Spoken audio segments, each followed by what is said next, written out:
Hi movie lovers, welcome to Prasad the vlogger. నేను మీ ప్రసాద్. ముందే చెప్తున్నాను, ఈ మూవీ అయితే మాత్రం ఒంటరిగా చూడ్డాలు, నైట్ పూట చూడ్డాలు ఇలాంటివి అయితే చేయకండి, కొంచెం భయపడేవాళ్ళు. ఎందుకంటే మనకు టైటిల్ కార్డ్ నుంచి సడన్ సర్ప్రైజ్లు ఇస్తూ ఉంటారనమాట.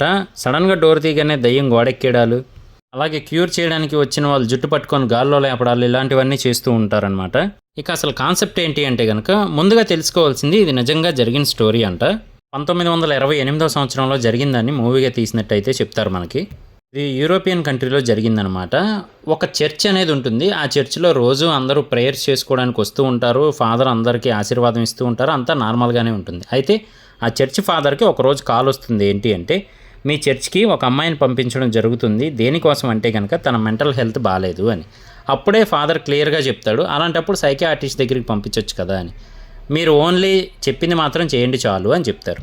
సరే, ఇంతకీ వచ్చారు కదా, ఏం జరుగుతుంది అనుకుంటే కనుక ఆ అమ్మాయి శరీరంలో అయితే ఆత్మ ఉంటుందన్నమాట. డైలీ రాత్రి ఆ అమ్మాయిని క్యూర్ చేయడానికైతే ఒక ఫాదర్ అనే అతను ఆవిడతో పాటే వచ్చి రోజు చదువుతూ ఉంటాడు వాక్యాలు. అక్కడి నుంచి మనకు బ్యాక్గ్రౌండ్ మ్యూజిక్ అయితే మొదలైపోద్ది అనమాట.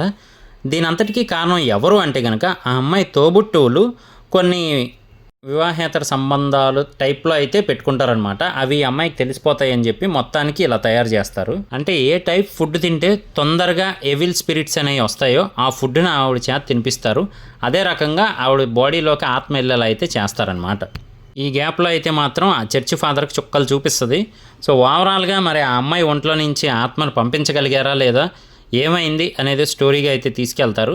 కానీ ఓవరాల్గా అయితే మాత్రం ఒక థ్రిల్లింగ్ ఎక్స్పీరియన్స్ ఇస్తూ ఉంటుంది. ఏ రేటెడ్ కంటెంట్ అనమాట. ది రిచువల్ మూవీ నేమ్ అయితే మాత్రం చూడాలి అనుకుంటే కనుక లయన్స్ గేట్ ప్లే అనే ఓటీటీ యాప్లో అయితే ఉంది. ఇది నా రివ్యూ మాత్రమే. చూశాక మీకేమనిపించింది అనేది కింద కామెంట్ చేయడం మర్చిపోకండి. నేను మీ ప్రసాద్, మళ్ళీ నెక్స్ట్ వీడియోలో కలుస్తాను. Love you all.